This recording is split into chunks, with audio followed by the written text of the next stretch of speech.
Time's precious. We hear that constantly. It's the job of media brands to occupy as much of our day as they can, and that 24-hour window is becoming a pretty fierce battleground. We've pulled a ton of data on the media preferences of the modern consumer because we're uniquely placed to track their attention towards media throughout the pandemic so far. And time spent is a useful metric, but you've also got to bring in consumers' thoughts and feelings to make it properly actionable. News consumption is a solid place to start.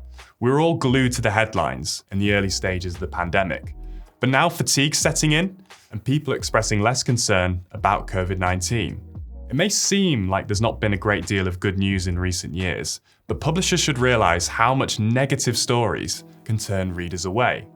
TV streaming boomed, with shows like Tiger King and Bridgerton acting as comfort blankets during lockdowns.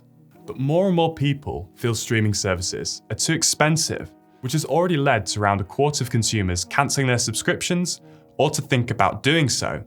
Gaming is the newest kid on the block and has fast become one of Gen Z's favourite pastimes. During the pandemic, it actually climbed above TV in their list of personal interests, and it's catching music and movies up quick.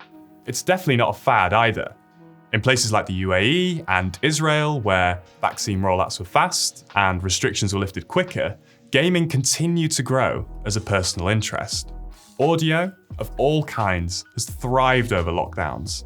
In fact, music streaming is the only media type to be outperforming its lockdown peak from the middle of 2020.